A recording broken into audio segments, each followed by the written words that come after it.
le savoir caché de Jésus pour créer des miracles que l'Église a dissimulés. Et si tout ce qu'on vous a enseigné sur Jésus était une version édulcorée, censurée, manipulée pour vous maintenir dans la dépendance? Et si les véritables enseignements du Christ n'avaient rien à voir avec la soumission passive, mais avec l'activation d'un pouvoir intérieur que l'institution ecclésiastique a délibérément caché pendant 2 millénaires? Avant de continuer, si vous aimez les histoires inspirantes qui remettent en question tout ce que vous pensiez savoir, n'oubliez pas de vous abonner à la chaîne pour ne manquer aucun moment de vérité. Et dites-moi dans les commentaires de quel pays vous regardez cette vidéo et à quelle heure vous la regardez. Si vous êtes sur votre téléphone portable, appuyez sur le bouton like maintenant. Cela aide énormément à faire parvenir ce message à plus de personnes qui ont besoin de l'entendre. Imaginez un instant que vous découvriez que Jésus de Nazareth n'était pas simplement un prophète spirituel, prêchant l'amour et le pardon. Imaginez qu'il était en réalité un maître de techniques mentales avancées, un scientifique de la conscience humaine qui comprenait des lois naturelles que notre science moderne commence à peine à confirmer. Et maintenant, imaginez que ce savoir pratique, ces méthodes concrètes pour transformer la réalité, ont été systématiquement effacées de l'histoire par une institution qui avait tout à perdre si les gens devenaient autonomes. Vous pensez que c'est une théorie du complot moderne? Attendez de voir les preuves historiques, les documents cachés, les témoignages brûlés et les communautés entières exterminées simplement parce qu'elles gardaient vivant l'enseignement original. Vous pensez que les miracles étaient des manifestations surnaturelles réservées au Fils unique de Dieu? Attendez de comprendre la science derrière chaque guérison, chaque multiplication de pain, chaque marche sur l'eau. Ce que vous allez découvrir dans cette vidéo ne vient pas de spéculation New Age ou de pseudo-spiritualité moderne. Cela vient de textes anciens authentiques découverts dans des jarres enterrés dans le désert égyptien en 1945, de parchemins retrouvés dans des grottes près de la mer Morte, de documents que le Vatican garde encore sous clé dans ses archives secrètes, et de confirmations scientifiques publiées dans des revues académiques que personne ne lit parce qu'elles sont trop techniques. Pourquoi l'Église catholique possède-t-elle des archives secrètes auxquelles seulement une poignée de cardinaux sélectionnés ont accès? Qu'est-ce qui est si dangereux dans ces documents qu'ils doivent rester cachés au public? Et pourquoi, chaque fois qu'un historien indépendant obtient un accès limité et commence à parler de ce qu'il a vu, sa carrière académique est mystérieusement détruite? Préparez-vous, car après ces prochaines minutes, votre vision de Jésus, de l'Église, des miracles et surtout de votre propre potentiel humain ne sera plus jamais la même. Vous ne pourrez plus entrer dans une église et écouter passivement un sermon sans vous demander ce qu'on ne vous dit pas. Vous ne pourrez plus lire la Bible sans voir les vides, les contradictions, les passages qui semblent coupés au milieu d'une phrase importante. Alors, restez concentrés, parce que vous êtes sur le point de découvrir le secret le plus gardé du christianisme, celui qui transforme la religion de contrôle en science de libération. Avez-vous déjà remarqué que dans les évangiles canoniques, ceux que l'Église a officiellement acceptés, Jésus ne donne presque jamais d'instructions détaillées sur comment faire ce qu'il fait? Il guérit des malades, mais ne dit jamais exactement comment. Il multiplie des pains, mais n'explique pas le processus. Il marche sur l'eau, mais ne donne pas de manuel d'instruction à ses disciples. Pourquoi un enseignant qui passait son temps à former des disciples ne leur donnerait-il pas de méthodologie claire? Pourquoi un maître qui disait clairement que ses disciples feraient des choses encore plus grandes que lui ne leur enseignerait-il pas le processus étape par étape? La réponse est simple et terrifiante en même temps. Il l'a fait. Il a enseigné des techniques précises, des méthodes reproductibles, des protocoles mentaux détaillés. Mais tout cela a été systématiquement supprimé des textes qui ont survécu à la censure ecclésiastique. Revenons en arrière, au IIIe siècle après Jésus-Christ. Le christianisme n'est pas encore une religion unifiée. Il existe des dizaines, peut-être des centaines de communautés chrétiennes différentes à travers le monde méditerranéen et le Moyen-Orient. Chacune possède ses propres textes, ses propres traditions, ses propres interprétations des enseignements de Jésus. Les chrétiens de Jérusalem pratiquent différemment des chrétiens d'Alexandrie. Les chrétiens de Rome ont des croyances différentes de ceux d'Antioche. Et vous savez ce qui est fascinant? Beaucoup de ces communautés primitives ne considéraient pas Jésus comme Dieu. Ils le voyaient comme un maître humain exceptionnel qui avait atteint un niveau de conscience supérieur et qui enseignait comment y accéder. Pour eux, Jésus n'était pas l'objet d'adoration, mais le modèle à suivre. Il n'était pas unique et inatteignable, mais le premier d'une nouvelle génération d'humains éveillés. Ces communautés pratiquaient des techniques de méditation. Elles enseignaient la visualisation créative. Elles utilisaient des exercices respiratoires spécifiques pour altérer les états de conscience.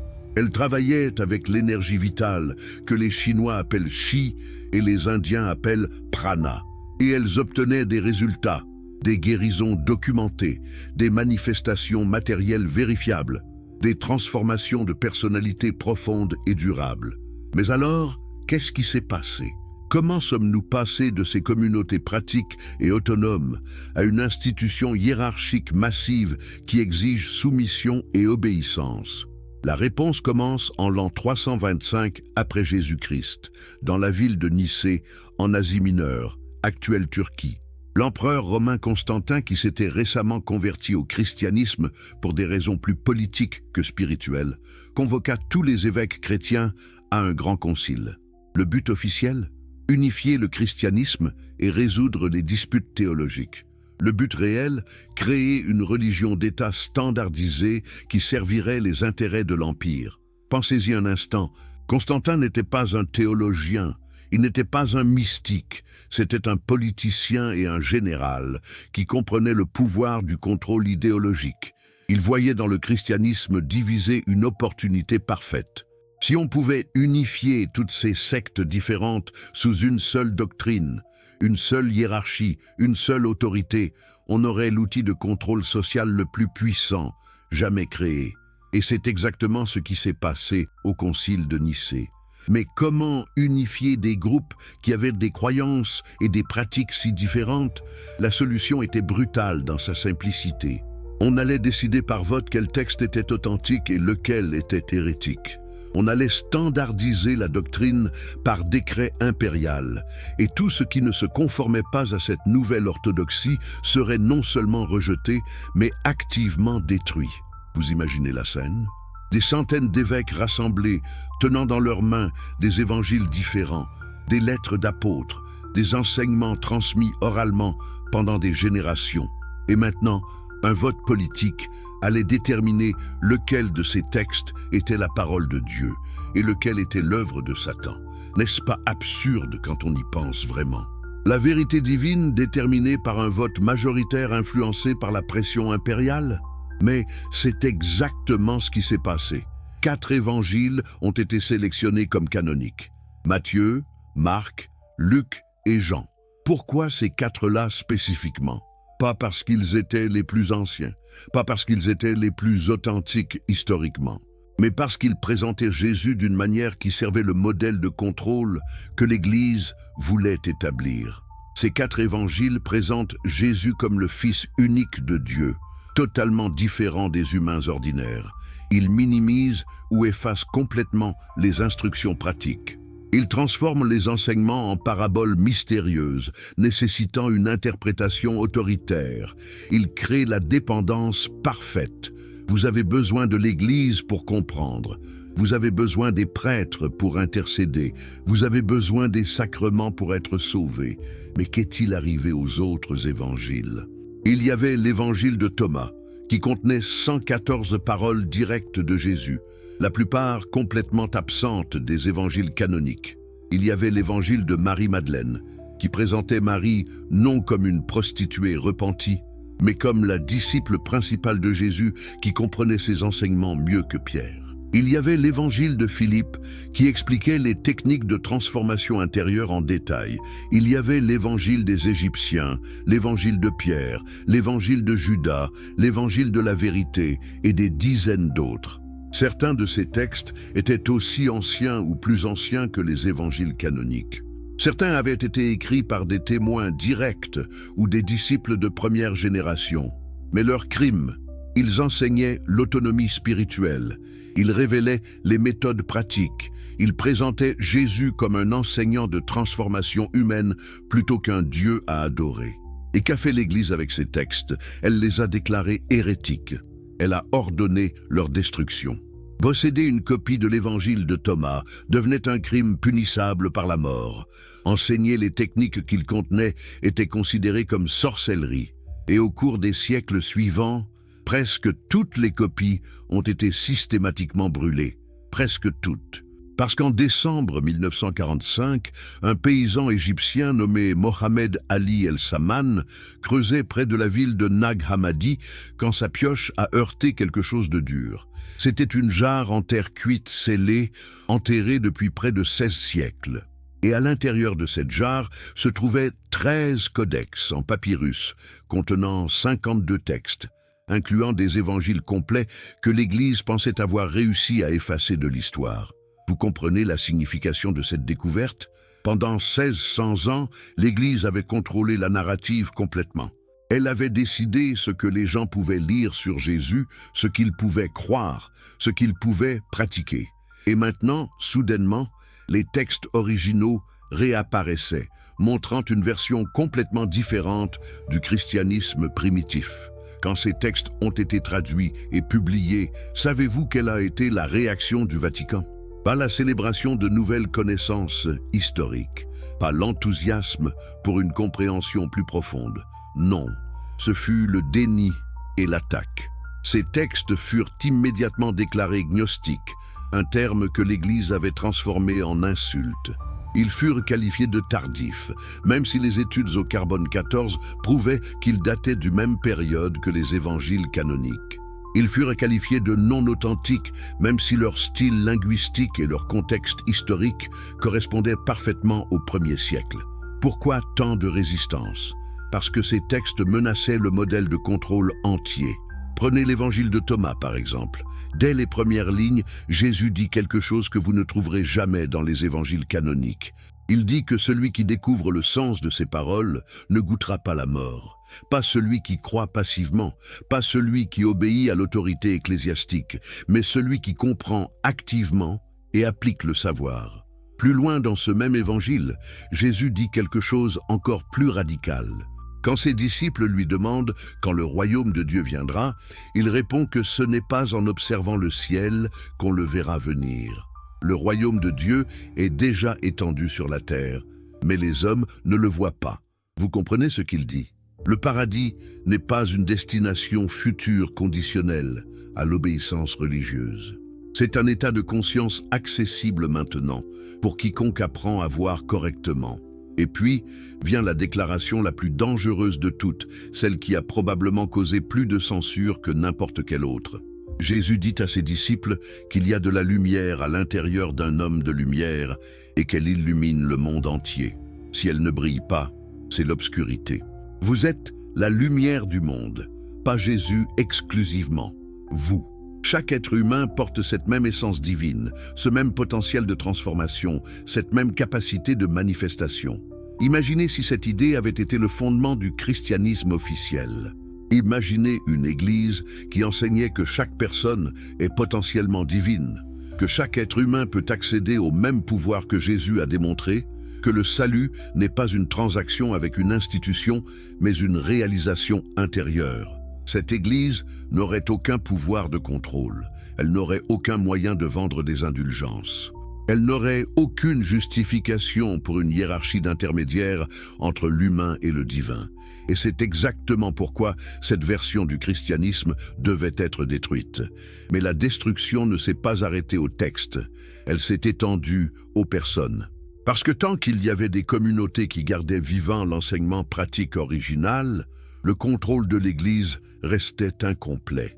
Avançons maintenant au XIIe et XIIIe siècle, où nous trouvons les Cathares dans le sud de la France. Qui étaient les Cathares? C'était une communauté chrétienne qui avait miraculeusement préservé des éléments de l'enseignement gnostique original. Ils ne croyaient pas aux intermédiaires ecclésiastiques.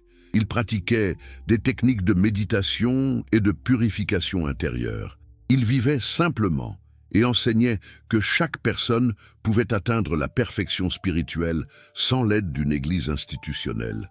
Et savez-vous ce que l'Église catholique a fait? Elle a lancé une croisade contre eux.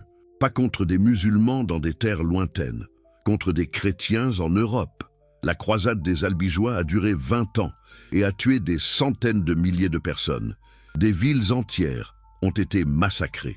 À Béziers, quand les soldats ont demandé comment distinguer les cathares des catholiques, le légat papal aurait répondu cette phrase devenue tristement célèbre. « Et tuez-les tous, Dieu reconnaîtra les siens ». Pensez à la violence extrême de cette réponse. Ces gens n'étaient pas des terroristes.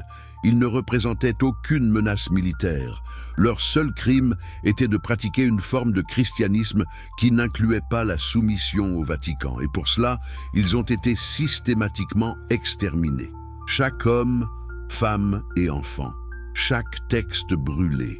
Chaque enseignant torturé jusqu'à ce qu'il révèle où d'autres communautés pourraient être cachées. Et les cathares n'étaient que le début. Venaient ensuite les Templiers, un ordre de chevaliers qui avait découvert quelque chose lors des croisades à Jérusalem. Quelque chose dans les ruines du temple de Salomon. Des documents anciens peut-être. Des textes du christianisme primitif que Constantin n'avait pas réussi à détruire. Nous ne savons pas exactement ce qu'ils ont trouvé, parce que l'Église s'est assurée que nous ne le saurions jamais. En 1307, le vendredi 13 octobre, tous les Templiers en France ont été simultanément arrêtés sur ordre du roi Philippe IV et du pape Clément V. Les accusations?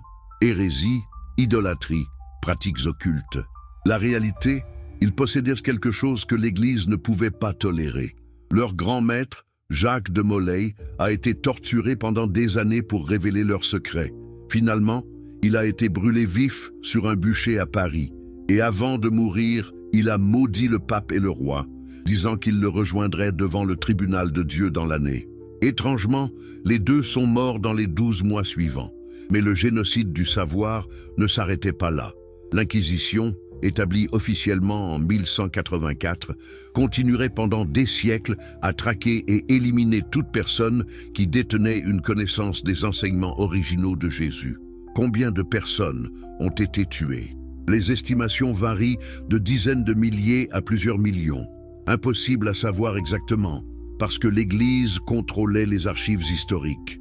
Ce que nous savons, c'est que l'Inquisition ne torturait pas seulement pour obtenir des aveux. Elle torturait pour obtenir des noms. Qui vous a enseigné? Où avez-vous appris ces pratiques? Qui d'autre dans votre village connaît ces techniques? C'était une extermination systématique et méthodique de toute lignée de transmission du savoir pratique original. Et maintenant, demandez-vous, pourquoi tant de violence si c'était simplement des désaccords théologiques? Les débats théologiques se règlent par l'argumentation, pas par le génocide. La seule explication logique est que ces communautés possédaient quelque chose de réel, quelque chose de pratique, quelque chose qui fonctionnait et qui donc menaçait directement le monopole ecclésiastique sur le spirituel. Revenons maintenant aux textes eux-mêmes et regardons ce qu'ils révèlent réellement sur les méthodes de Jésus. Dans l'évangile de Thomas, il y a un passage où les disciples demandent à Jésus « Quand viendras-tu à nous ?» Et Jésus répond avec une réponse qui semble étrange à première lecture. Il dit « Quand vous vous déshabillerez sans avoir honte, quand vous enlèverez vos vêtements et les piétinerez comme les petits-enfants, alors vous verrez le Fils du vivant et vous n'aurez pas peur. » Que signifie cette métaphore énigmatique? Les érudits gnostiques l'interprètent comme une instruction de libération des identités conditionnées. Les vêtements représentent les couches de conditionnement social, les croyances limitantes, les identités fausses que nous avons construites. Se déshabiller sans honte signifie retourner à l'essence pure de conscience, non contaminée par les programmations externes, comme les enfants qui n'ont pas encore été conditionnés par la société. C'est une instruction de déprogrammation mentale. Jésus enseignait littéralement la déconstruction de l'ego conditionné et le retour à la conscience pure. Et quand vous atteignez cet état, vous voyez le Fils du vivant, c'est-à-dire vous réalisez votre propre nature divine. Ce n'est pas mystique abstrait, ses pratiques concrètes. Dans un autre passage du même évangile, Jésus dit « Si vous faites sortir ce qui est en vous, ce que vous avez vous sauvera.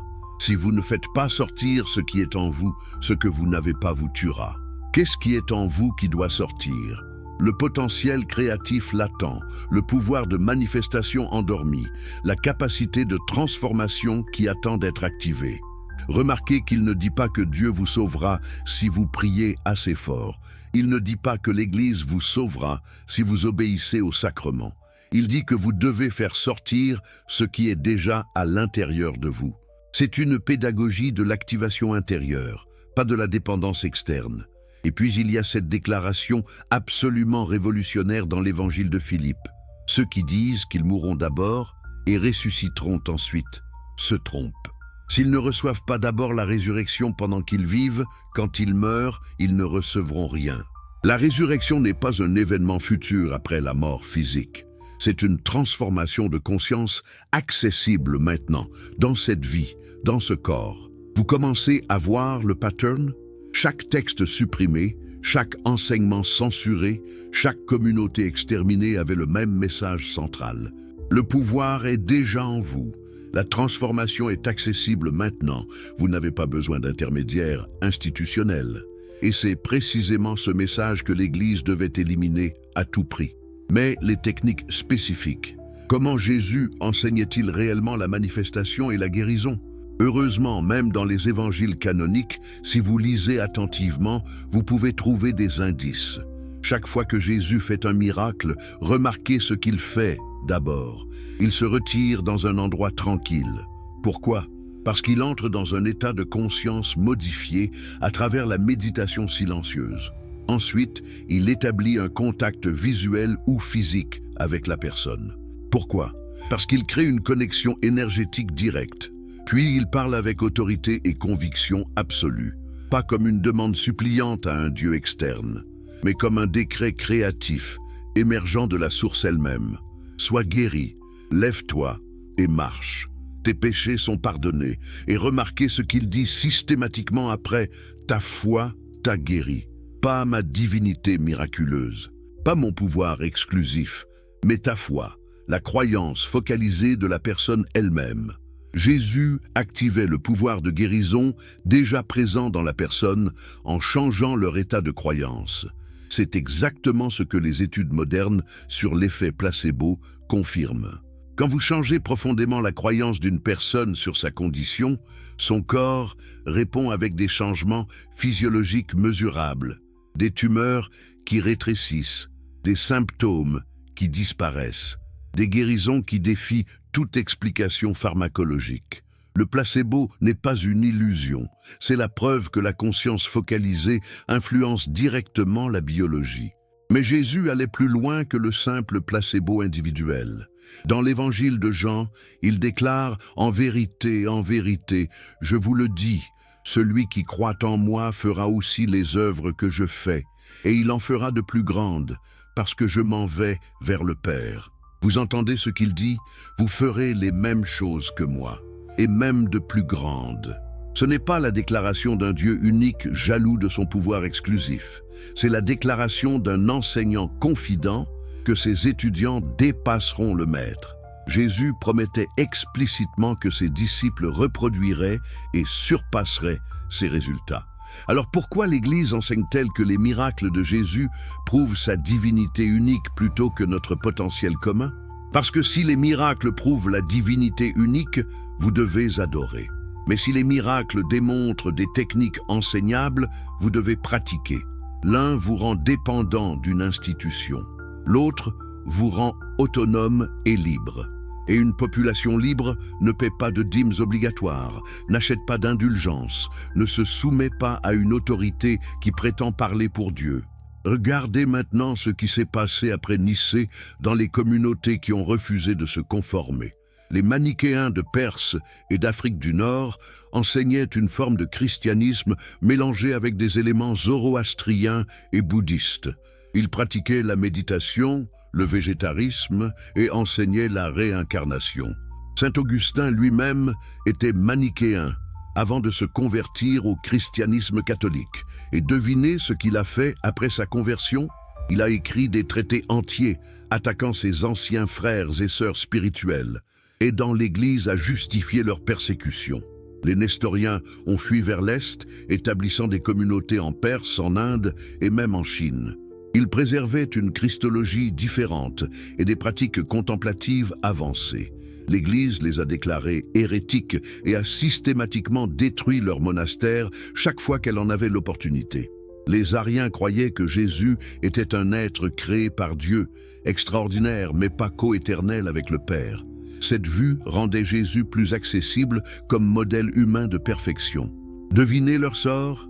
Déclarés hérétiques, persécutés, leurs textes brûlés. Encore et encore, le même pattern.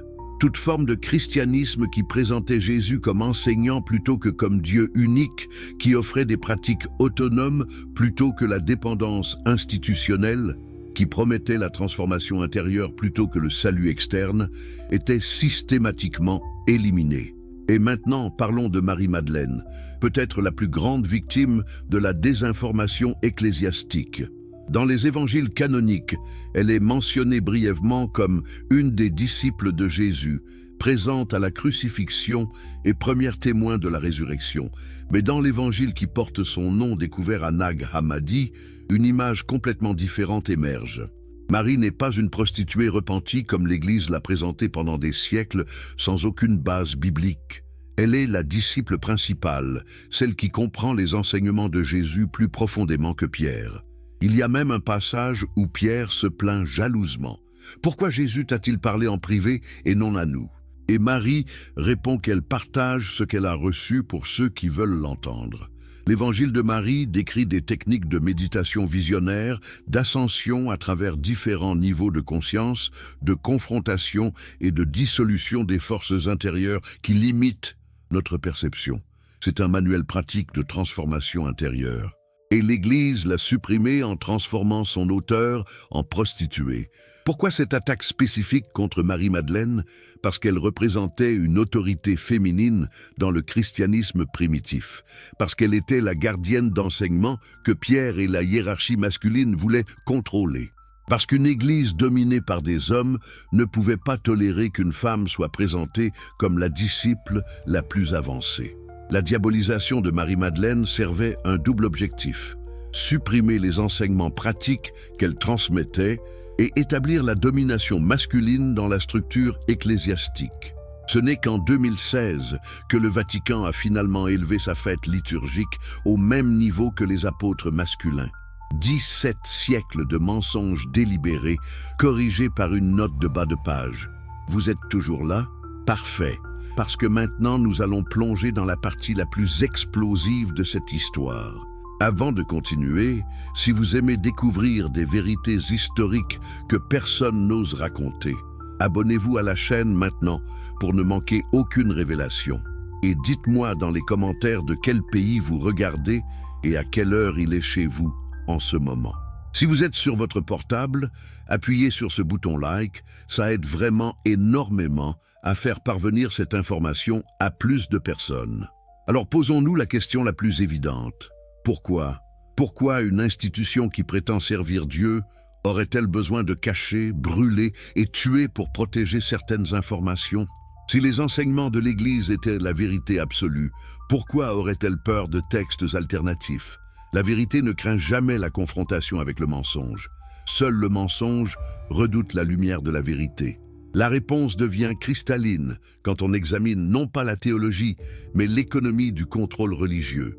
Suivez l'argent, comme on dit. Suivez le pouvoir.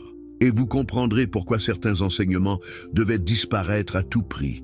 Imaginez que vous êtes un évêque au IVe siècle. Votre autorité repose sur quoi exactement? Sur le fait que vous êtes l'intermédiaire nécessaire entre les fidèles et Dieu. Vous seul pouvez administrer les sacrements qui sauvent les âmes. Vous seul pouvez interpréter correctement les Écritures. Vous seul pouvez absoudre les péchés. C'est votre produit, votre service exclusif, votre monopole. Maintenant, imaginez que des textes circulent qui disent que chaque personne peut accéder directement à Dieu, que les sacrements ne sont pas nécessaires, que l'interprétation personnelle à travers la méditation et l'expérience directe est plus valable que l'autorité institutionnelle. Que les péchés se dissolvent naturellement quand on élève sa conscience. Vous voyez le problème? Vous venez de perdre votre raison d'être. Votre pouvoir s'évapore instantanément. C'est exactement ce qui s'est passé dans l'histoire réelle du christianisme. L'Église primitive, avant Constantin, fonctionnait sur un modèle décentralisé. Il y avait des communautés locales, des enseignants itinérants, des pratiquants qui partageaient leurs expériences et leurs techniques.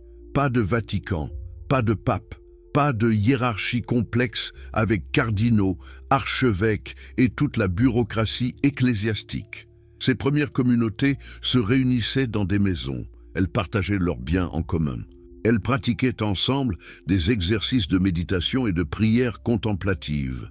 Elles étudiaient divers textes sur Jésus et débattaient de leur signification. Et surtout, elles obtenaient des résultats. Des gens rapportaient des expériences mystiques directes. Des guérisons se produisaient régulièrement.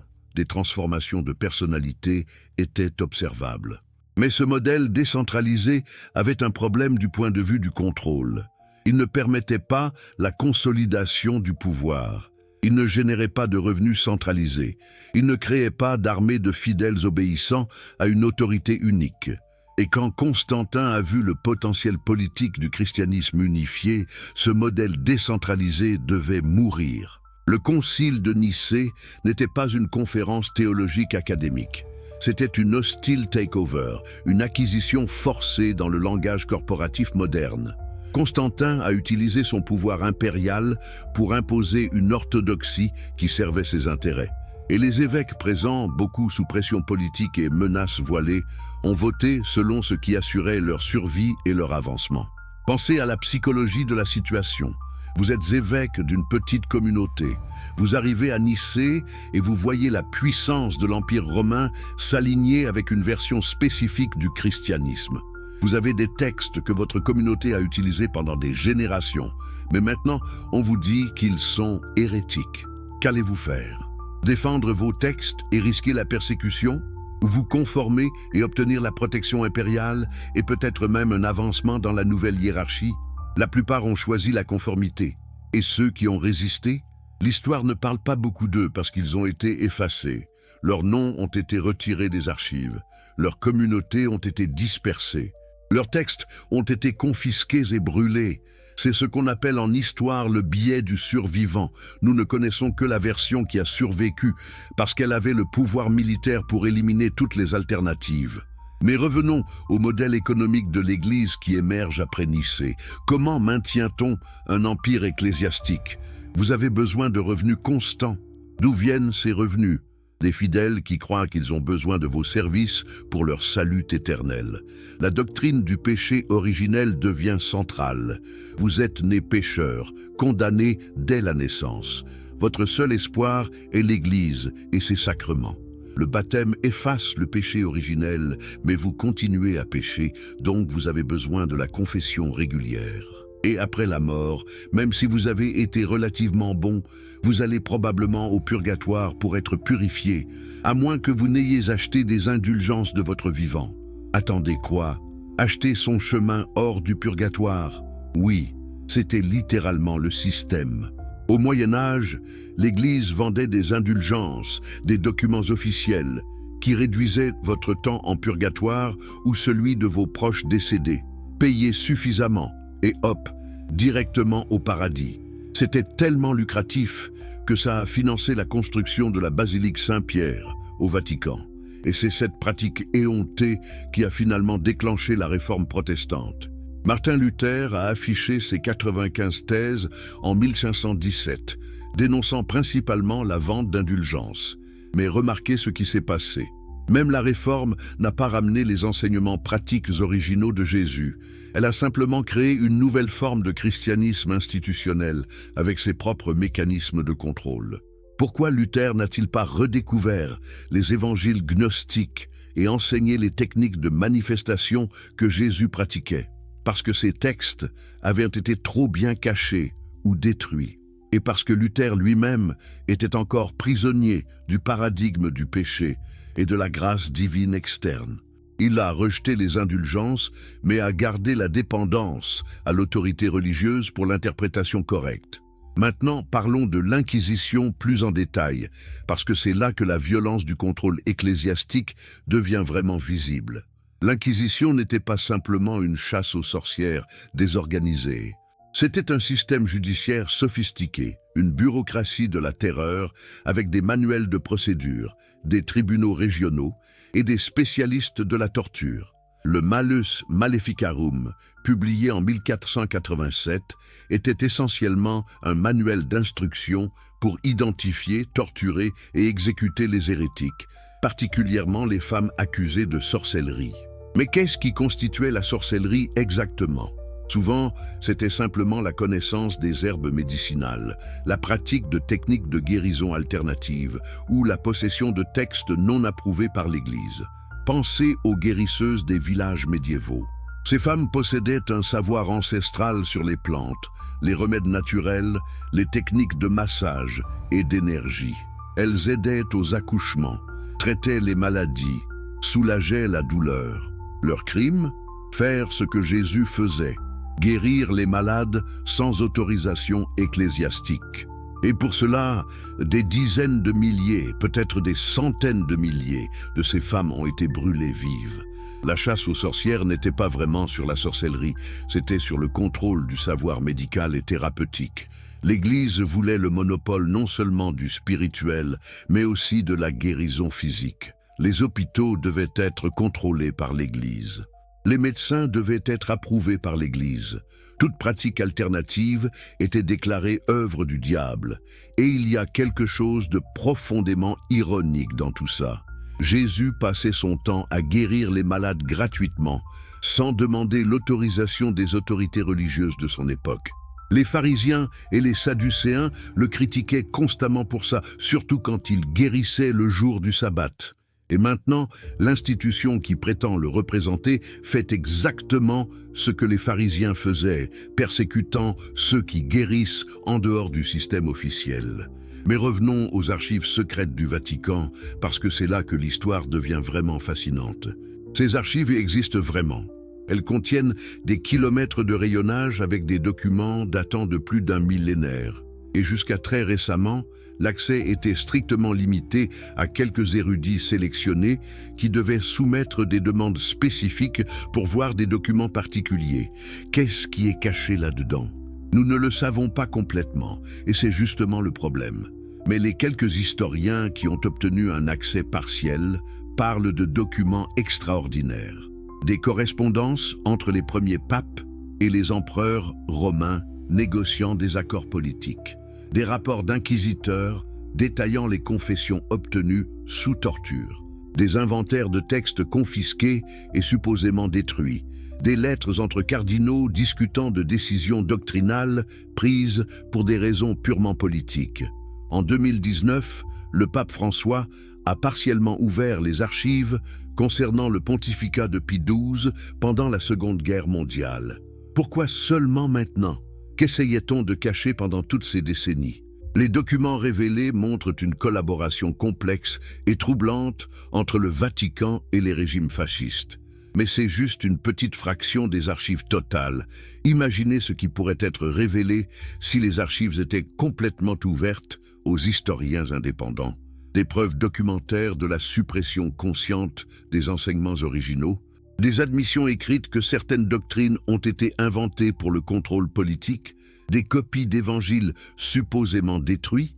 Nous ne le saurons probablement jamais, parce que le Vatican contrôle jalousement l'accès. Et c'est là qu'on doit se poser la question éthique fondamentale.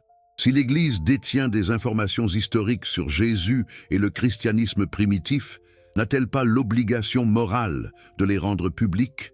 Si ces documents appartiennent à l'histoire de l'humanité, quel droit a une institution de les garder secrets? Mais bien sûr, l'Église répond qu'elle protège des informations sensibles, préserve le contexte approprié, évite les mauvaises interprétations. En d'autres termes, les gens ordinaires ne peuvent pas être autorisés à voir la vérité brute parce qu'ils ne la comprendraient pas correctement. C'est le même argument paternaliste utilisé pendant des siècles pour justifier le fait que la Bible était en latin, incompréhensible pour les gens ordinaires. L'Église affirmait que seuls les prêtres éduqués pouvaient interpréter correctement. Quand William Tyndale a traduit la Bible en anglais au XVIe siècle, savez-vous ce qui lui est arrivé?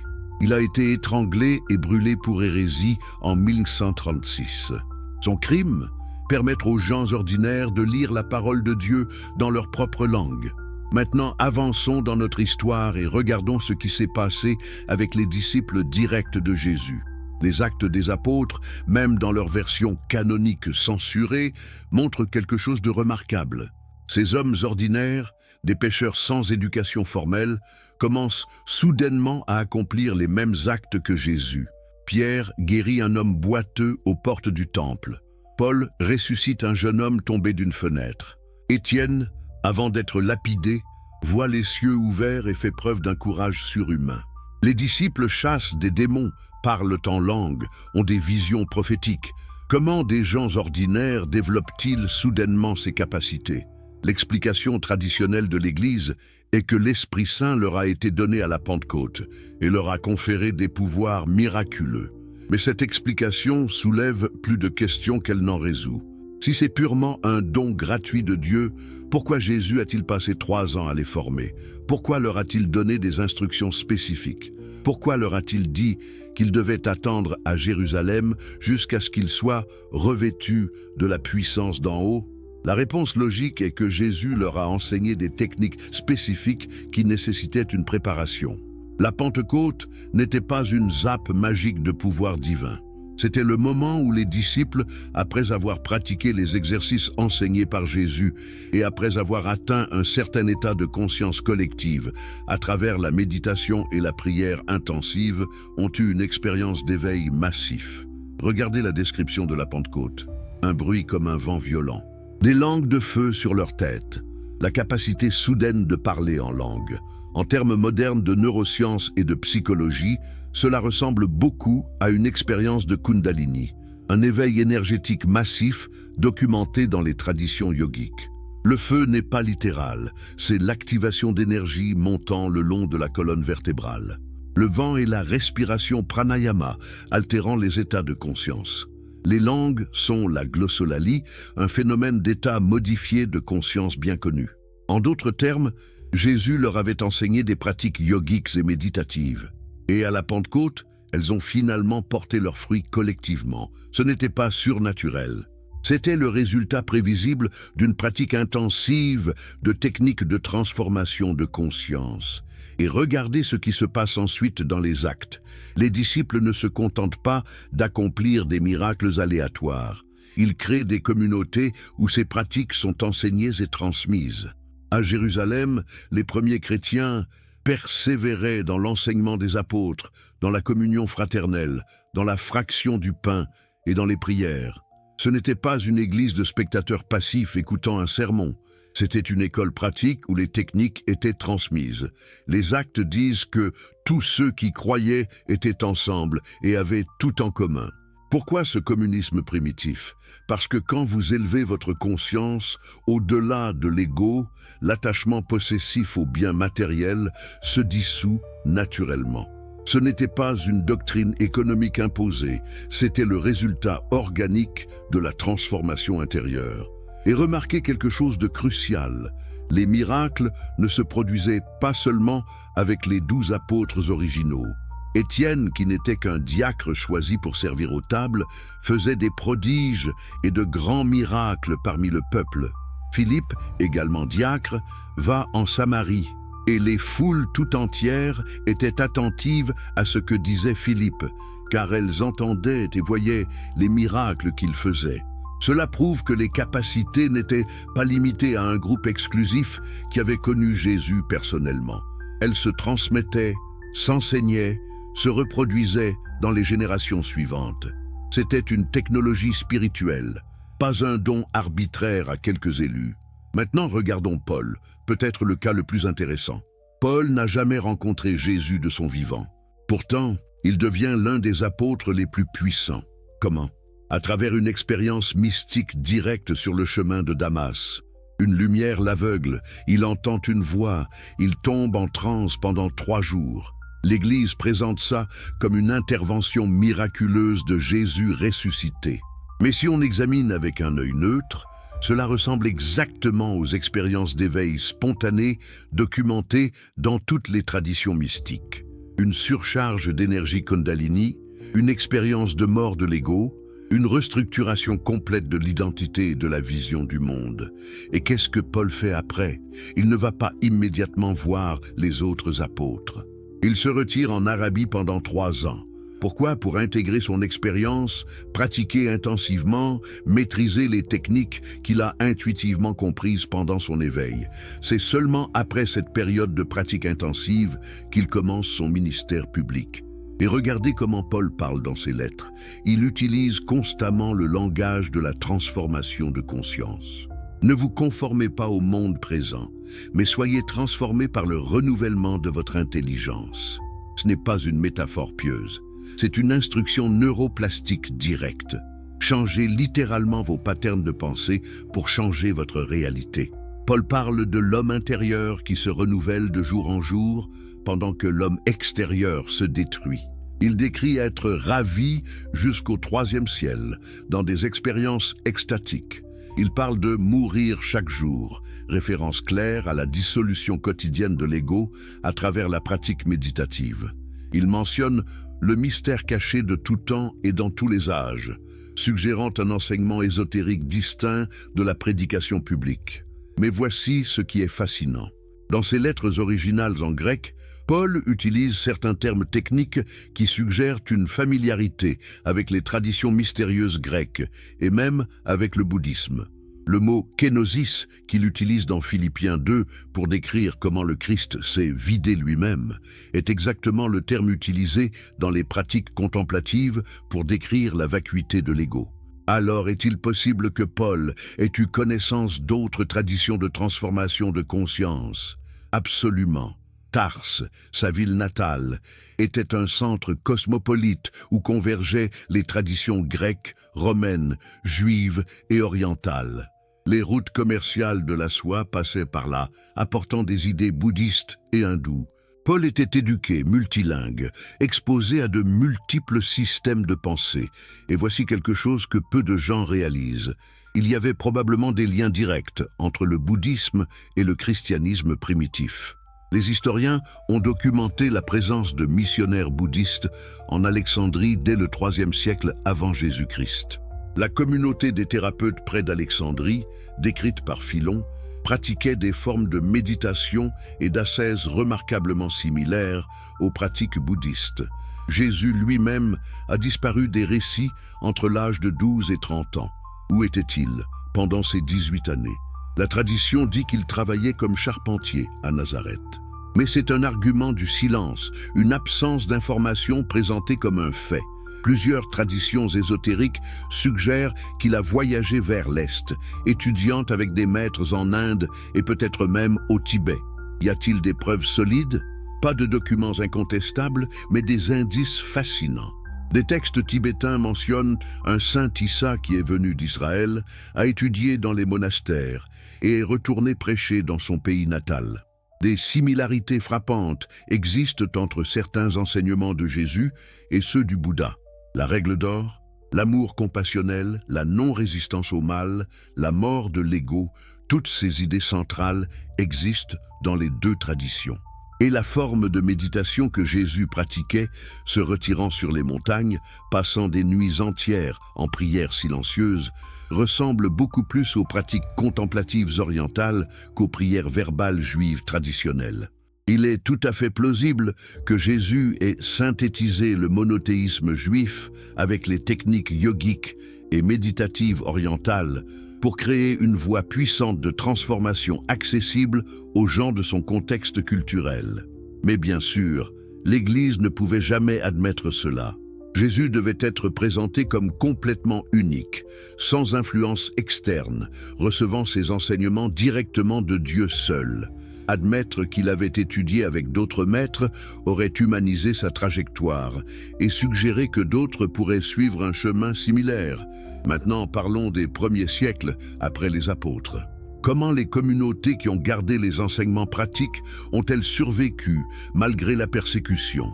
En allant dans la clandestinité, en créant des sociétés secrètes, en transmettant le savoir oralement de maître à disciple plutôt que par des textes qui pouvaient être confisqués et brûlés.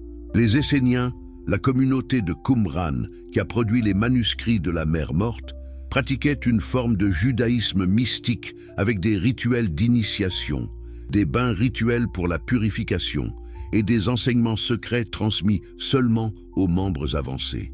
Beaucoup d'érudits pensent que Jean le Baptiste et peut-être Jésus lui-même ont eu des connexions avec cette communauté.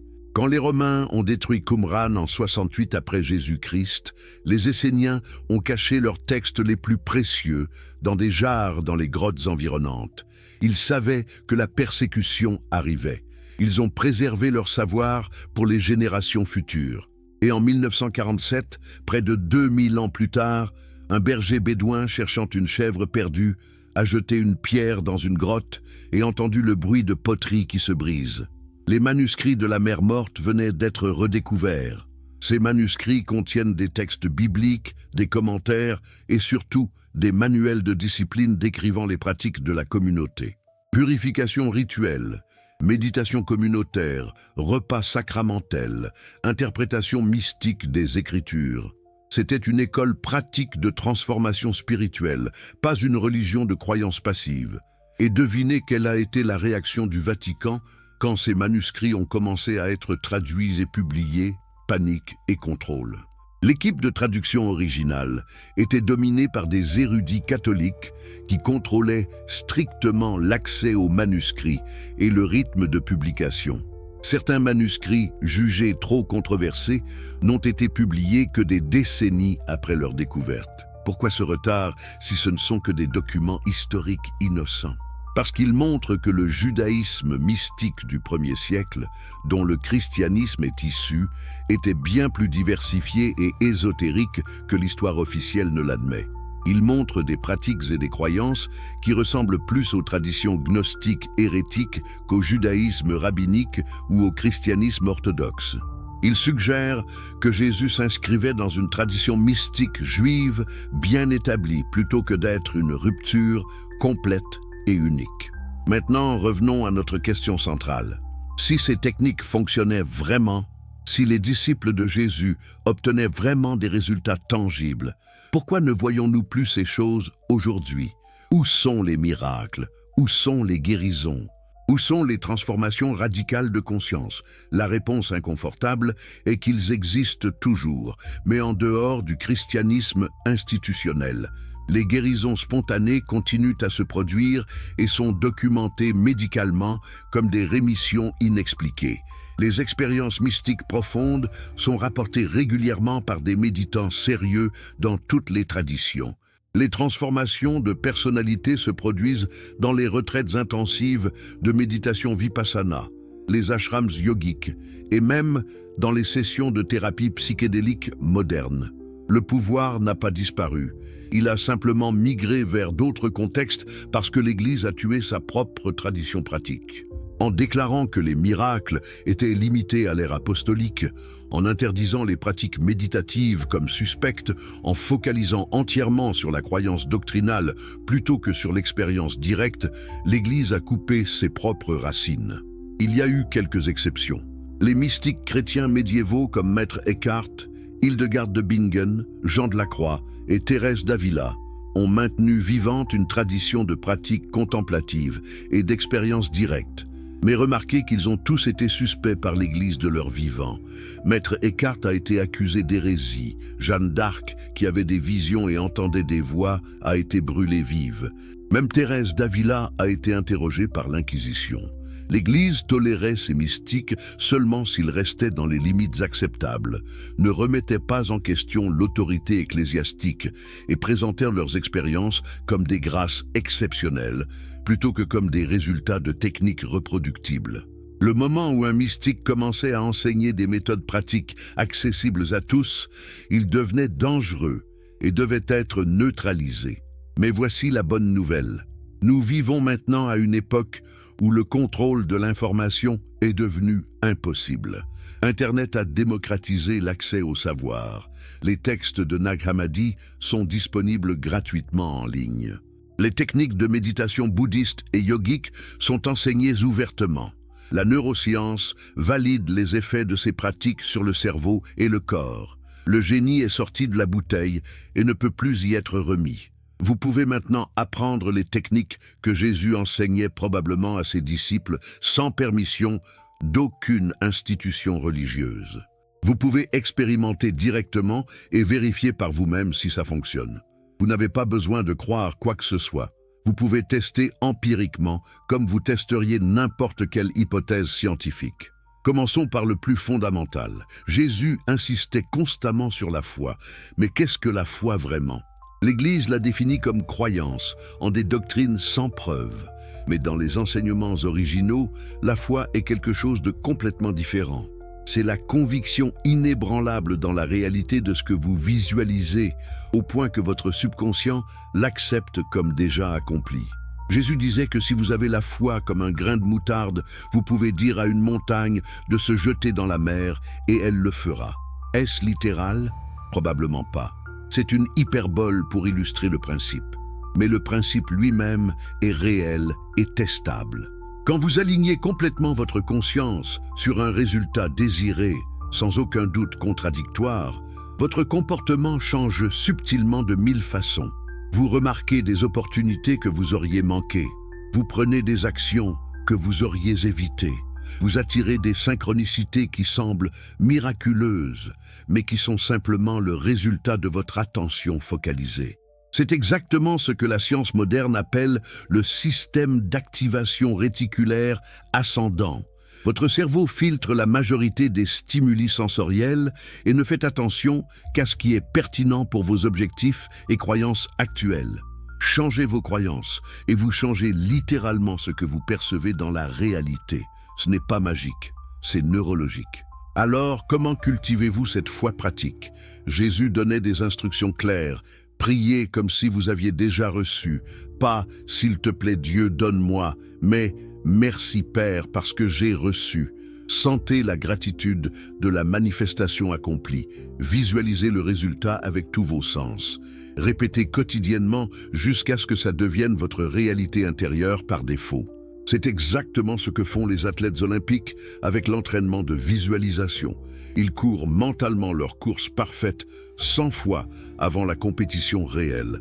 Les études montrent que cette pratique active les mêmes circuits neuronaux que la performance physique réelle, créant littéralement de nouveaux patterns dans le cerveau et le corps. Pensez-vous que c'est une coïncidence que Jésus enseignait la même technique il y a 2000 ans?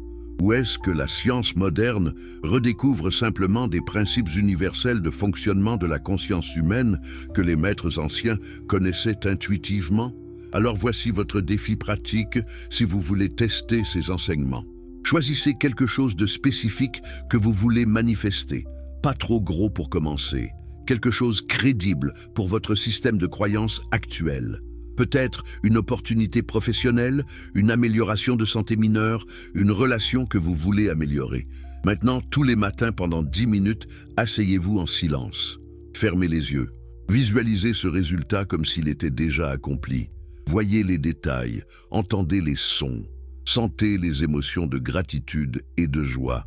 Puis déclarez à voix haute « Merci parce que j'ai reçu », suivi de votre affirmation spécifique au présent. Pas au futur. Faites cela religieusement pendant 30 jours et remarquez ce qui se passe. Pas dans un futur lointain, mais dans les jours et semaines qui suivent. Remarquez les opportunités qui apparaissent. Remarquez les changements dans votre comportement. Remarquez les synchronicités. Et ensuite, décidez par vous-même si c'est réel ou imaginaire. C'est ce que Jésus voulait dire quand il disait de tester l'arbre par ses fruits. Ne croyez pas aveuglément. Testez et vérifiez. Si ça produit des résultats, c'est valide. Si ça ne produit rien, rejetez-le. C'est empirique, pas dogmatique. Et c'est exactement ce qui terrifie les institutions religieuses. Parce que quand les gens testent directement et obtiennent des résultats, ils n'ont plus besoin d'autorité externe pour leur dire quoi croire. Ils deviennent leurs propres validateurs de vérité. Et une population de chercheurs autonomes est impossible à contrôler avec des dogmes et des menaces. Voilà pourquoi 2000 ans de censure, de violence et de mensonges ont été nécessaires pour supprimer les enseignements pratiques originaux de Jésus.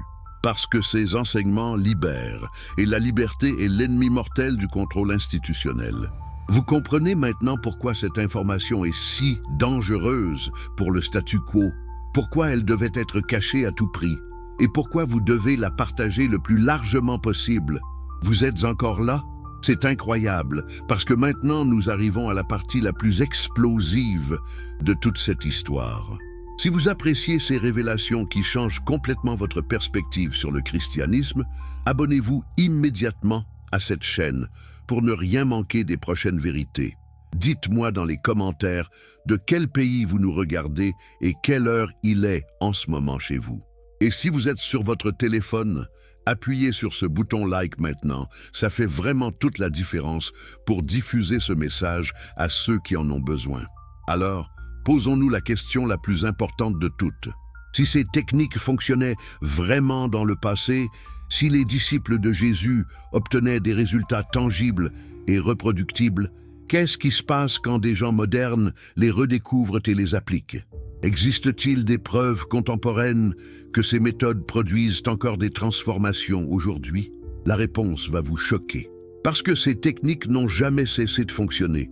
Elles ont simplement été rebaptisées, réemballées et commercialisées sous des noms différents par des gens qui ne réalisent même pas qu'ils réenseignent les méthodes originales de Jésus.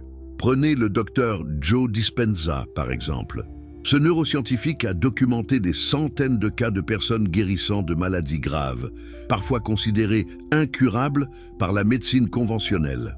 Cancer en rémission complète, maladies auto-immunes disparaissant, paralysie partielle récupérant la mobilité. Comment? En utilisant exactement les principes que Jésus enseignait. Méditation focalisée, visualisation émotionnelle intense et reprogrammation des croyances subconscientes.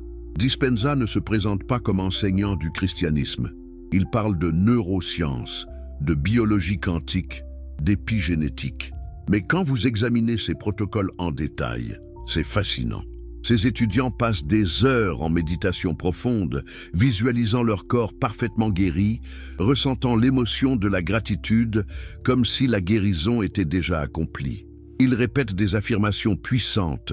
Ils entrent dans des états de conscience modifiés où le cerveau devient hautement suggestible. Est-ce que ça vous rappelle quelque chose? C'est exactement ce que faisaient les premiers chrétiens avant que l'Église ne transforme leurs pratiques en rituels vides de sens. Jésus se retirait pour prier intensément avant les grandes guérisons. Il établissait un contact émotionnel profond avec la personne. Il parlait avec une autorité absolue, comme si le résultat était déjà manifesté.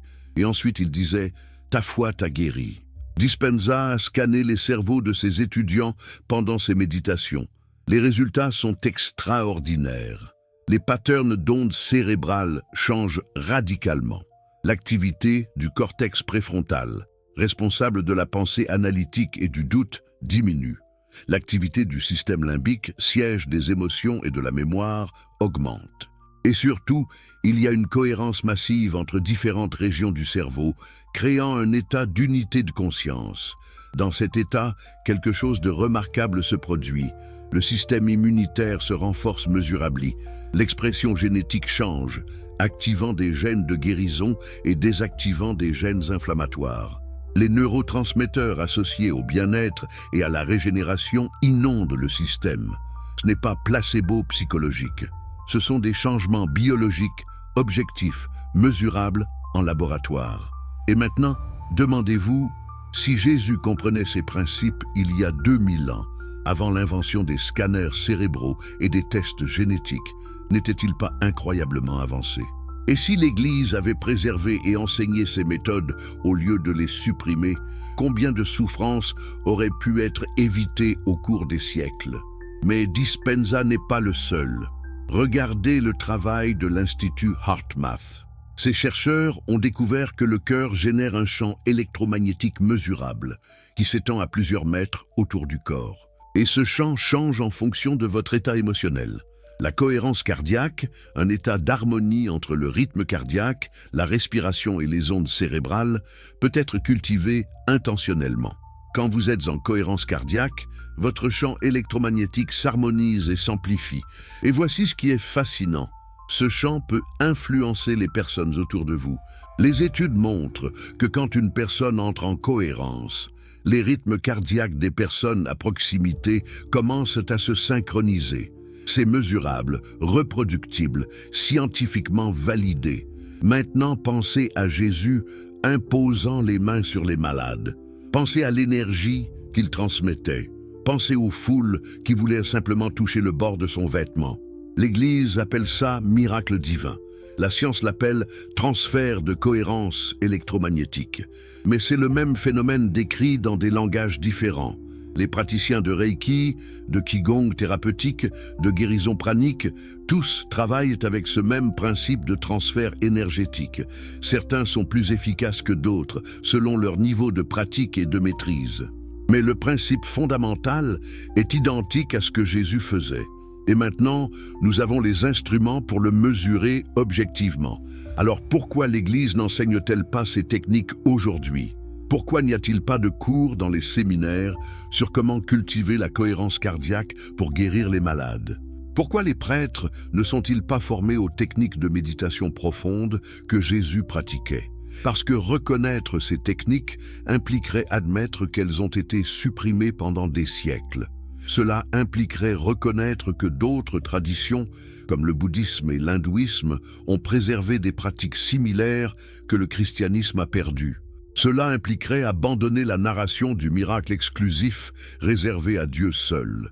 Et surtout, cela impliquerait former les fidèles à devenir autonomes plutôt que dépendants. Avançons maintenant vers des cas contemporains encore plus extraordinaires. Il existe des communautés modernes qui ont redécouvert et appliquent les principes originaux de Jésus sans nécessairement se définir comme chrétiennes. Les cours de miracles, par exemple, un enseignement canalisé dans les années 1970 par la psychologue Helen Schucman, présentent des principes remarquablement similaires aux évangiles gnostiques.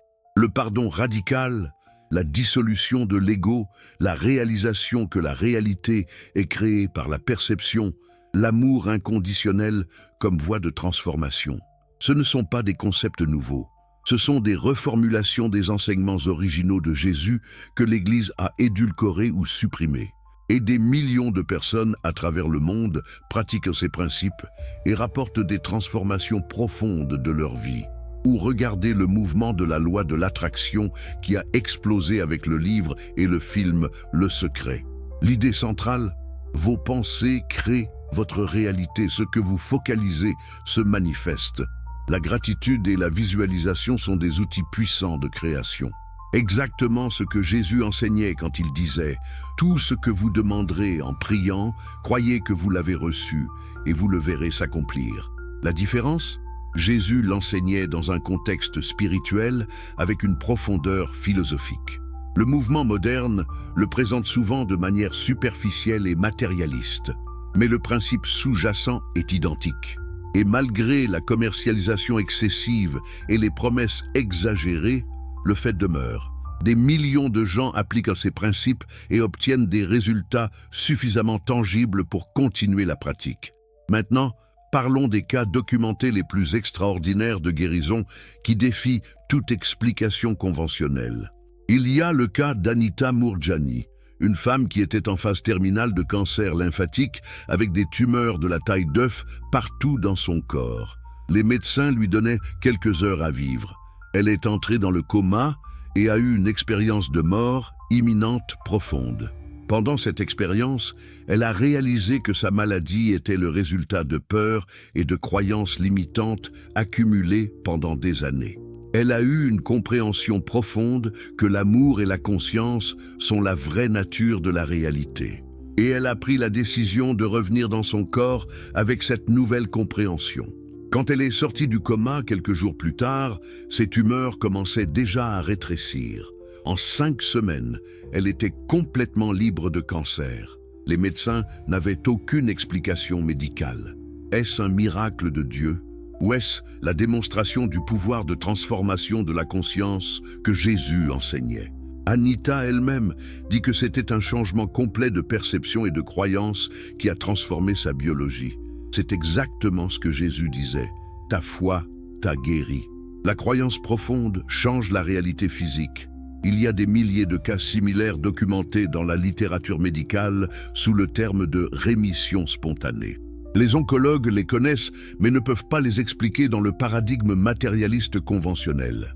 Un patient avec un cancer en phase 4 qui devrait mourir en semaines est vivant et sain 10 ans plus tard. Les scans montrent que les tumeurs ont complètement disparu.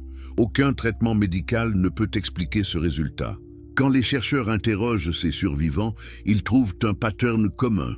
Presque tous ont fait un changement radical de conscience, certains à travers une expérience spirituelle profonde, d'autres à travers la méditation intensive, d'autres encore à travers un changement complet de perspective sur la vie, abandonnant la peur et embrassant l'amour et le pardon. Ce n'est pas anecdotique, c'est statistiquement significatif, et ça correspond exactement à ce que les enseignements supprimés de Jésus décrivaient. Le royaume des cieux n'est pas un lieu après la mort. C'est un état de conscience accessible maintenant qui transforme littéralement votre réalité physique. Mais les guérisons physiques ne sont que la pointe de l'iceberg. Les transformations les plus profondes sont psychologiques et spirituelles. Des personnes prises dans des addictions pendant des décennies qui se libèrent complètement après une expérience d'éveil. Des individus souffrant de dépression chronique qui découvrent une joie innée qu'aucune circonstance externe ne peut détruire. Des gens vivant dans la peur et l'anxiété qui accèdent à une paix qui dépasse l'entendement. Toutes ces transformations sont documentées, étudiées et se produisent quotidiennement à travers le monde. Pas principalement dans les églises, mais dans les retraites de méditation, les centres de yoga, les sessions de thérapie psychédélique légale et même dans la solitude de la pratique personnelle. Parlons maintenant des psychédéliques, parce que c'est un sujet controversé mais absolument crucial pour comprendre les états de conscience que Jésus et les premiers mystiques chrétiens atteignaient. Des études récentes de l'université Johns Hopkins et de l'Imperial College London montrent que des substances comme la psilocybine produisent des expériences mystiques profondes, indiscernables, des expériences spirituelles spontanées, rapportées par les saints et les mystiques à travers l'histoire. Les participants décrivent une dissolution complète de l'ego, une expérience d'unité avec toute la création, un amour inconditionnel universel, une compréhension profonde de la nature illusoire de la peur et de la séparation. Et ces expériences produisent des changements durables, des addictions sévères qui disparaissent après une seule session, des dépressions résistantes à tous les traitements qui se dissolvent, des transformations de personnalité mesurables qui persistent des années après. Maintenant, ici vient la question explosive. Jésus utilisait-il des substances psychédéliques pour induire les états de conscience qu'il enseignait? Il existe des preuves suggestives fascinantes. Le champignon Amanita muscaria pousse dans tout le Moyen-Orient. L'acacia, riche en DMT, était sacrée dans le judaïsme ancien. Certains érudits suggèrent que l'huile d'onction sacrée décrite dans l'Exode contenait du cannabis, le cannabosem mentionné en hébreu. Les mystères d'Éleusis, les rites initiatiques les plus importants de la Grèce antique, utilisaient clairement une potion psychédélique appelée kykéon.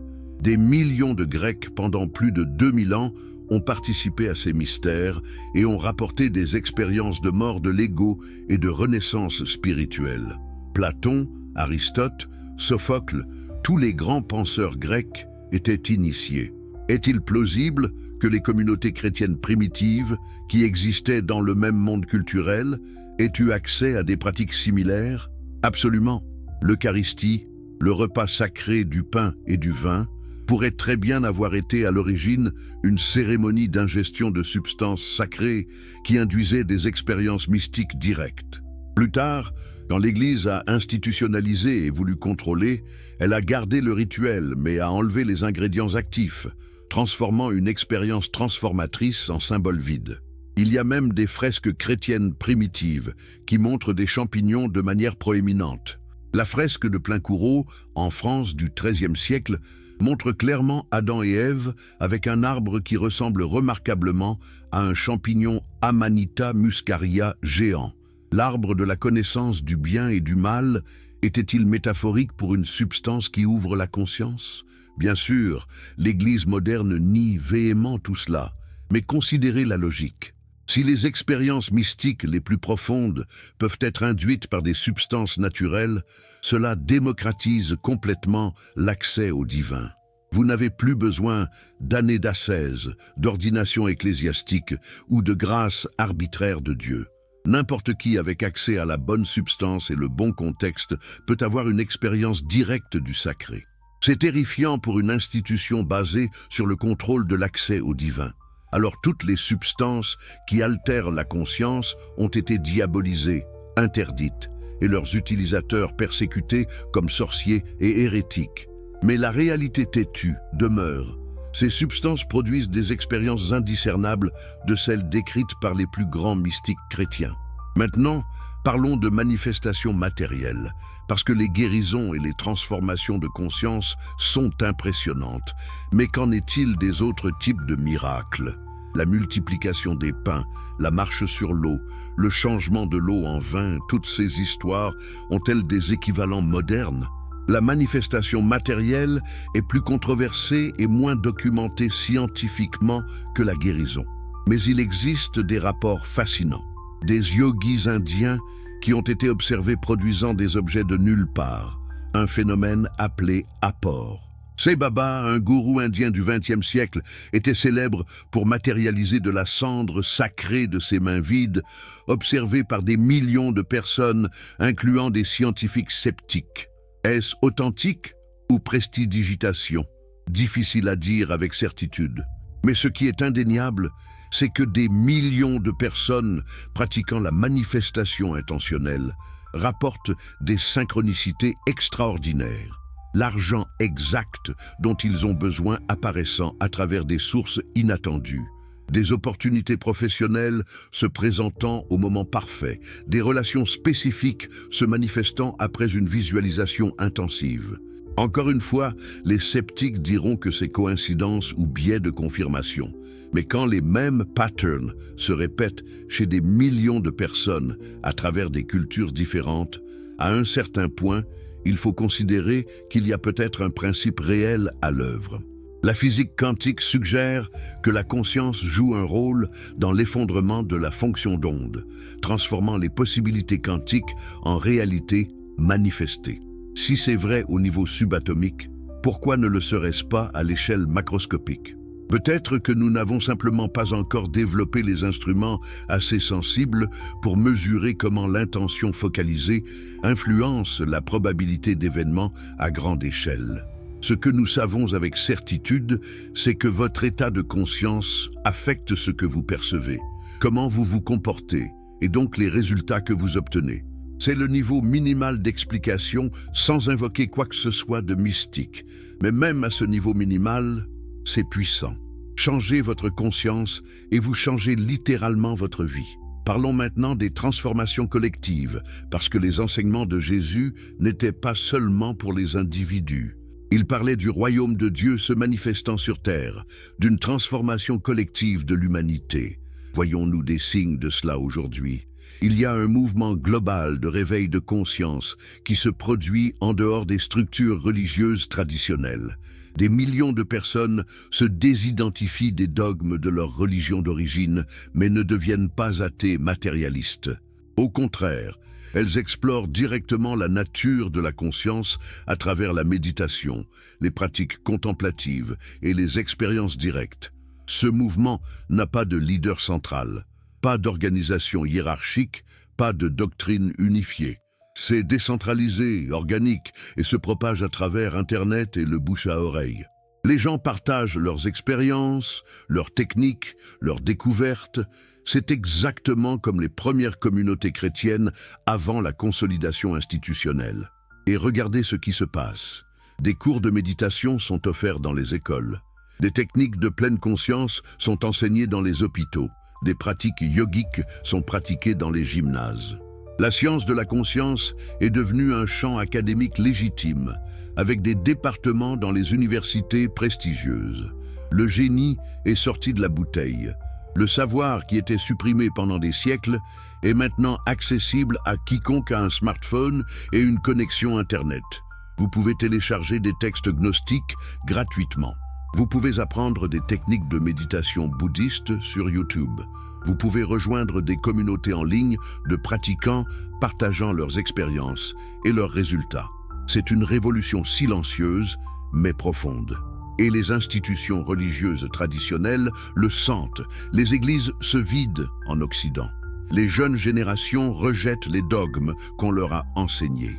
Pas parce qu'ils deviennent matérialistes, mais parce qu'ils cherchent une spiritualité authentique, basée sur l'expérience directe, plutôt que sur la croyance imposée. Alors, où cela nous mène-t-il? Vers quoi nous dirigeons-nous en tant qu'humanité si cette trajectoire continue? Certains appellent ça l'âge du Verseau, d'autres parlent de la singularité de conscience. D'autres encore utilisent des termes comme le grand éveil ou l'ascension collective. Les étiquettes importent peu. Ce qui importe, c'est le phénomène sous-jacent.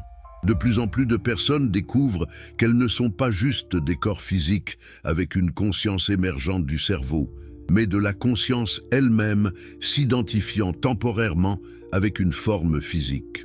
Cette réalisation change tout. Quand vous savez expérientiellement que vous êtes conscience immortelle, jouant temporairement un rôle humain, la peur de la mort se dissout. Quand vous réalisez que tous les êtres sont la même conscience, se percevant à travers différentes perspectives, la séparation se dissout. Quand vous comprenez que la réalité est flexible et répondante à la conscience focalisée, le sentiment d'impuissance se dissout. C'est ce que Jésus essayait d'enseigner. Le royaume des cieux n'est pas un lieu où vous allez après la mort, si vous avez été suffisamment obéissant. C'est un état de conscience réalisé, accessible maintenant, ici, dans ce corps, dans cette vie. Et quand suffisamment de personnes accèdent à cet état, la transformation collective devient inévitable. Imaginez un monde où la majorité des gens comprennent ces principes et les appliquent, où les conflits se résolvent par l'élévation de conscience plutôt que par la violence, où la maladie est prévenue et guérie par l'harmonisation de l'esprit, des émotions et du corps, où l'abondance est créée par la compréhension que nous vivons dans un univers d'abondance plutôt que de rareté. C'est utopique, peut-être, mais chaque grande transformation de l'humanité a commencé avec des rêveurs qui osaient imaginer une réalité différente. La démocratie était utopique quand le monde entier vivait sous des monarchies. L'abolition de l'esclavage était utopique quand c'était la norme économique globale. Les droits de l'homme étaient utopiques quand la vie humaine n'avait aucune valeur intrinsèque. Les utopies d'hier sont les réalités d'aujourd'hui, et les utopies d'aujourd'hui seront les réalités de demain si suffisamment de personnes maintiennent la vision et travaillent vers sa manifestation. Alors, quelle est votre responsabilité personnelle dans tout cela? Parce que l'information sans application est juste du divertissement. Savoir que ces techniques existent ne change rien si vous ne les pratiquez pas. Comprendre intellectuellement que la conscience crée la réalité ne transforme pas votre vie si vous continuez à opérer à partir des vieux patterns conditionnés. Voici la vérité inconfortable. La transformation requiert de l'effort. Jésus n'a pas dit que ce serait facile. Il a parlé de la porte étroite et du chemin difficile. Pas difficile parce que Dieu est cruel et veut vous faire souffrir, mais difficile parce que vous devez confronter et dissoudre toutes les croyances limitantes, les peurs refoulées, les traumatismes non guéris que vous avez accumulés pendant toute votre vie. La méditation quotidienne n'est pas toujours paisible et agréable. Parfois c'est inconfortable parce que vous faites face à des aspects de vous-même que vous avez évités pendant des années. La visualisation créative requiert de la discipline pour maintenir le focus quand votre esprit veut vagabonder. L'application cohérente des principes demande de rester conscient moment après moment même quand c'est plus facile de retomber dans l'automatisme. Mais voici la bonne nouvelle. Chaque effort investi dans cette pratique produit des rendements composés. Les premières semaines sont les plus difficiles, puis ça devient plus facile, puis ça devient naturel, puis ça devient qui vous êtes. Et à ce point, vous n'essayez plus de manifester ou de guérir ou de transformer. Vous êtes simplement en alignement avec le flux créatif de la conscience universelle, et les résultats émergent naturellement. C'est ce que Jésus voulait dire quand il parlait de porter du fruit abondamment sans effort. Quand vous êtes correctement enraciné dans la conscience, branché à la source, les résultats se produisent organiquement. Vous n'avez pas à forcer ou à lutter. Vous permettez simplement à la vie de s'exprimer à travers vous. Alors comment commencer concrètement? Premièrement, engagez-vous à une pratique quotidienne non négociable. Même 10 minutes chaque matin suffisent au début. Asseyez-vous en silence, fermez les yeux, observez votre respiration et pratiquez simplement d'être présent sans jugement. C'est la fondation de tout le reste. Deuxièmement, choisissez une technique de manifestation et appliquez-la systématiquement pendant au moins 30 jours. La visualisation créative, le décret parlé, la journalisation comme si c'était déjà accompli, peu importe la méthode qui résonne avec vous. Mais faites-le quotidiennement avec intention et émotion. Troisièmement, étudiez les textes originaux que l'Église a supprimés. Lisez l'évangile de Thomas, l'évangile de Marie, l'évangile de Philippe. Comparez-les avec les évangiles canoniques et remarquez les différences. Voyez par vous-même ce qui a été censuré et demandez-vous pourquoi. Quatrièmement, connectez-vous avec une communauté de pratiquants. Pas nécessairement une église ou une organisation formelle, mais même un groupe en ligne de personnes qui explorent sérieusement ces pratiques. La transformation collective amplifie la transformation individuelle. Et cinquièmement, le plus important, testez tout empiriquement. Ne croyez rien simplement parce que je le dis ou parce qu'un texte ancien le dit. Appliquez les principes, observez les résultats, ajustez vos méthodes basées sur ce qui fonctionne pour vous. Soyez votre propre laboratoire d'expérimentation de conscience. Maintenant, soyons honnêtes sur les limitations et les dangers potentiels. Parce que ces pratiques sont puissantes, et comme tout ce qui est puissant, elles peuvent être mal utilisées. L'ego spirituel est réel.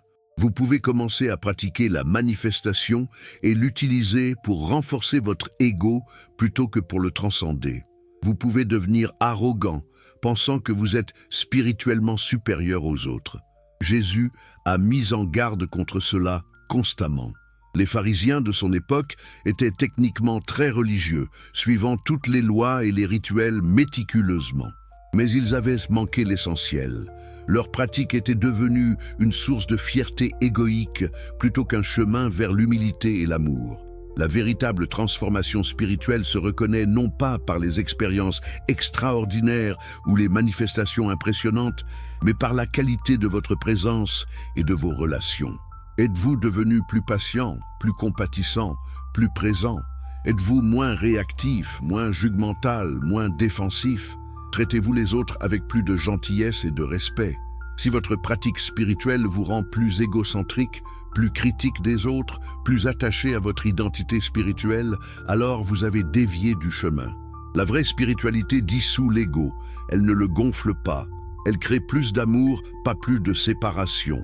Un autre danger est l'évasion spirituelle, utilisant les pratiques pour éviter de faire face aux responsabilités et défis de la vie ordinaire. Certaines personnes se perdent dans des états méditatifs béats et négligeant leur santé, leurs relations, leurs obligations. Jésus n'était pas un reclus qui évitait le monde. Il était pleinement engagé avec la vie, guérissant les malades, nourrissant les affamés, confrontant l'injustice. La spiritualité authentique vous rend plus capable de fonctionner efficacement dans le monde, pas moins. Elle vous donne des ressources intérieures pour naviguer les défis avec grâce. Elle ne vous retire pas de la vie. Elle vous permet de participer plus pleinement et plus consciemment. Alors, gardez toujours cet équilibre. Pratiquez intensément, mais restez ancré. Explorez les états de conscience élevés, mais n'oubliez pas de payer vos factures. Visez la transformation profonde, mais soyez doux et patient avec vous-même dans le processus. Maintenant, imaginons l'avenir proche. Si ces enseignements continuent à se diffuser, les institutions religieuses traditionnelles vont probablement résister et attaquer. Elles l'ont déjà commencé. Les églises évangéliques appellent la méditation et le yoga des portes vers la possession démoniaque. Le Vatican publie des documents mettant en garde contre la spiritualité New Age. Les fondamentalistes de toutes les religions dénoncent ces pratiques comme sataniques. Pourquoi cette résistance véhémente? Parce que leur survie institutionnelle en dépend. Si les gens réalisent qu'ils peuvent accéder directement au divin, sans intermédiaire ecclésiastique, sans doctrine imposée, sans rituel obligatoire, pourquoi auraient-ils besoin d'une église? Le modèle d'affaires complet s'effondre. Mais la résistance institutionnelle est finalement futile face à la diffusion d'informations à l'ère d'Internet. Vous ne pouvez plus brûler tous les livres. Vous ne pouvez plus tuer tous les enseignants. L'information est décentralisée, redondante, accessible instantanément à travers le globe. Le génie ne retournera jamais dans la bouteille. Ce que nous verrons probablement, c'est une bifurcation croissante. D'un côté, une minorité s'accrochant aux dogmes traditionnels, devenant de plus en plus fondamentaliste et rigide à mesure qu'elle sent son pouvoir décliner. De l'autre côté, une majorité croissante explorant la spiritualité expérientielle, testant différentes pratiques, créant des communautés décentralisées de pratiques et de partage, et au milieu, des tentatives de pont, des églises progressistes qui intègrent la méditation et le yoga, des enseignants spirituels qui honorent les traditions anciennes tout en les rendant accessibles au monde moderne, des scientifiques qui étudient rigoureusement les états de conscience sans dogme matérialiste ou religieux. C'est une période extraordinairement excitante pour être vivant. Nous sommes témoins de la redécouverte d'un savoir ancien qui a été supprimé pendant des siècles. Nous avons maintenant à la fois les textes originaux récemment découverts et les outils scientifiques pour valider leurs enseignements. C'est la convergence de la sagesse ancienne et de la science moderne. Et vous, oui vous qui regardez ceci maintenant, vous êtes partie de cette révolution de conscience. Pas comme un spectateur passif, mais comme un participant actif. Chaque fois que vous pratiquez la méditation, vous contribuez au champ collectif de conscience élevé. Chaque fois que vous manifestez intentionnellement, vous démontrez que les principes fonctionnent. Chaque fois que vous partagez cette information, vous libérez quelqu'un d'autre de la prison de l'ignorance. Jésus a dit que vous êtes la lumière du monde, qu'une ville située sur une montagne ne peut être cachée. Vous n'êtes pas censé cacher votre lumière sous un boisseau. Vous êtes censé la laisser briller pour que d'autres voient et soient inspirés à allumer leur propre lumière. Alors quelle est votre lumière unique? Quel talent, quelle passion, quelle perspective avez-vous qui peuvent contribuer à l'élévation collective? Peut-être que vous êtes enseignant et pouvez introduire la pleine conscience dans votre classe. Peut-être que vous êtes artiste et pouvez créer de l'art qui élève la conscience. Peut-être que vous êtes parent et pouvez transmettre ces principes à la prochaine génération. Ou peut-être que votre contribution est simplement d'être un exemple vivant, de montrer à travers votre transformation personnelle que c'est possible, que quelqu'un qui était anxieux, déprimé, malade ou coincé peut devenir paisible, joyeux, sain et libre. Votre vie elle-même devient le message, plus puissant que 1000 sermons. Voici donc votre appel à l'action.